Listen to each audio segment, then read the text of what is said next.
అంతకంటే ముందు కూడా నేను 2 జాబ్స్ చేశాను.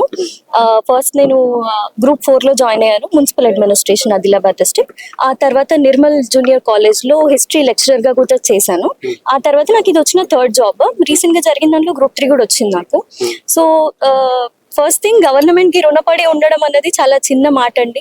ఎందుకంటే ఎన్నో ఏళ్ల కళ మాకు ఇది, ఒక పోస్ట్ లో ఉండాలి, ఒక పొజిషన్ లో ఉండాలి అని ఆలోచించిన రోజంటూ లేదు మేము ప్రిపరేషన్ స్టార్ట్ చేసిన నుండి. సో వాళ్ళకి రుణం మేము ఎలా తీర్చుకుంటాము అనేది, ప్రజలకి సేవ చేసి ఆ రుణం తీర్చుకోవాలనేదే నా గోల్ అండి. మీరు ఇచ్చిన పొజిషన్ కి నా వల్ల అయిన దానికంటే ఎక్కువగానే ట్రై చేసి రేవంత్ గారికి కావాల్సిన రిజల్ట్ మేము దగ్గర ఉండి చేస్తామని ప్రమాణం చేస్తున్నానండి ఈ వేదిక మేరగా.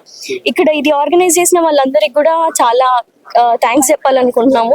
ఎందుకంటే ఇంతమంది ఒకే చోట కలవడం, మాకు పరిచయాలు పెరగడం కూడా చాలా ఇంపార్టెంట్ థింగ్ ఫ్యూచర్ కి. అండ్ ప్రిపేర్ అయ్యే వాళ్ళందరికీ నేను చెప్పాలనుకుంటున్నది ఒకటే అండి, ప్రిపరేషన్ స్టార్ట్ చేసినప్పుడు ఆ ప్రిపరేషన్ లోనే మన మైండ్, హార్ట్ అండ్ సోల్ పెట్టాలి. సింగిల్ ఎజెండాతో పని చేస్తేనే మనకి ఏదైనా అవుతుంది. మనం ఒక జాబ్ కి ప్రిపేర్ అవుతున్నామని ఇంకో జాబ్ రాయకుండా ఎప్పుడు వదిలేయద్దండి.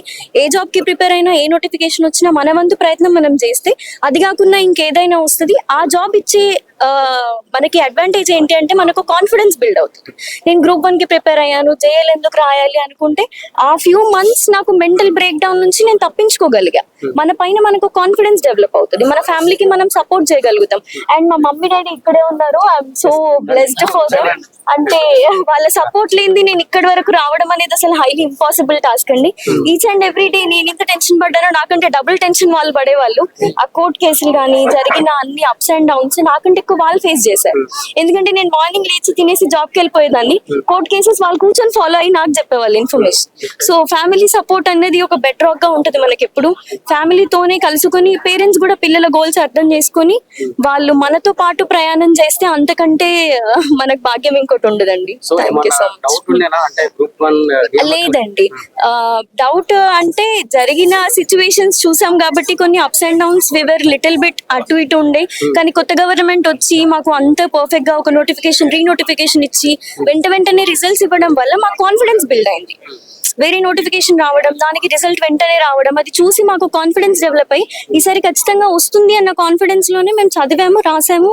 అండ్ మేము అనుకున్నట్టే వచ్చింది. అంతకు మించి మాకు కావాల్సింది. చాలా మంది ఉమెన్స్ అంటే ప్రిపరేషన్ మధ్యలో ఆగిపోవడం కానీ, లేకుంటే వాళ్ళు మ్యారేజ్ చేసి పంపించేయడం కానీ ఇట్లా చాలా జరుగుతూ ఉంటాయి. ఏం చెప్తున్నారు? మ్యారేజ్ అనేది లైఫ్ లో ఒక పార్ట్ అండి. అది డిపెండ్స్ ఆన్ ఇండివిజువల్. కొందరు పెళ్ళైన తర్వాత కూడా ప్రిపేర్ అవ్వగలుగుతాం అనుకున్న వాళ్ళు చేసుకొని ప్రిపేర్ అవ్వచ్చు, ముందుగా కాదు అనుకున్న వాళ్ళు ఆపేసి చేసుకోవచ్చు. బట్ వన్ థింగ్, జాబ్ కావాలి అని ఫిక్స్ అయిన వాళ్ళు జాబ్ నే మైండ్ లో పెట్టుకుంటే అది ఈజీ అవుతుందండి. మ్యారేజ్ అనేది ఇంకొంచెం అడిషనల్ రెస్పాన్సిబిలిటీ యాడ్ అవ్వడం వల్ల కొంచెం ఫోకస్ చేయలేకపోతామేమో అన్న ఉద్దేశంతో కొందరు ఉంటారు నాలాంటి వాళ్ళు. So depends on individual.